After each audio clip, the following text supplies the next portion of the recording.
Attorney General Jeff Sessions, testifying before the House Judiciary Committee, showed selective recall on the Trump campaign's Russia contacts. Mr. Sessions said he had no reason to doubt these women who have accused the man who wants his old Senate seat, Roy S. Moore, of seeking sexual or romantic favors from them as teenagers. Mr. Sessions was asked about his direction that the department consider a special counsel to investigate Mr. Trump's political opponents, including Hillary Clinton. Mr. Sessions denied that he lied in October when he testified that he knew of nobody in the Trump campaign who had contacts with Russians during the presidential campaign. "And I don't believe it happened," he said. Court records later revealed that Mr. Sessions led a March 2016 meeting in which George Papadopoulos, a campaign aide, discussed his Russian ties and suggested setting up a meeting between Mr. Trump and Vladimir V. Putin, the Russian president. "I had no recollection of this meeting until I saw these news reports," Mr.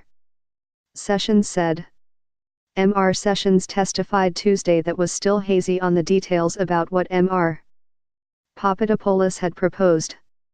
But on one matter, he said his memory is clear. He said he shut down Mr. Papadopoulos' idea of a Trump-Putin meeting. And he said he told Mr. Papadopoulos that he was not authorized to represent the campaign in such discussions. To sum up, Mr. Sessions said he could not remember much about Russian influence on the Trump campaign, except when he could block such influence. As Democrats repeatedly put heat on Mr.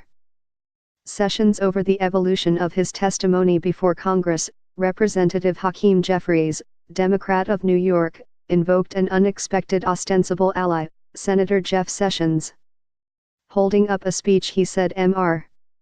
Sessions had given on the Senate floor during the proceedings to remove President Bill Clinton from office, Mr. Jeffries said Mr. Sessions had then justified his vote for removal by saying that he would not hold the president to a different standard than a young police officer he had prosecuted years before for lying under oath.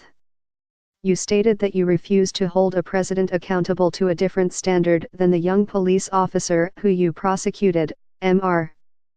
Jeffries said. "Let me be clear, the Attorney General of the United States of America should not be held to a different standard than the young police officer whose life you ruined by prosecuting him for perjury." Mr. Sessions vehemently disagreed with the comparison, repeatedly calling Mr. Jeffries' suggestion unfair. Mr. Jeffries, nobody, not you or anyone else should be prosecuted. Not me accused of perjury for answering the question the way I did in this hearing, Mr. Sessions said. "I have always tried to answer the questions fairly and accurately." While the Trump campaign contacts with Russia is the main recurring theme, a separate subplot has emerged: surveillance. The statute by which Congress legalized the Bush administration's post-9/11 warrantless wiretapping program, Section 702 of the FISA Amendments Act, is set to expire at the end of 2017 if lawmakers do not extend it. The current law permits the government to collect from American internet companies, without a warrant, the messages of foreigners abroad who have been targeted for intelligence purposes even when they are communicating with an American.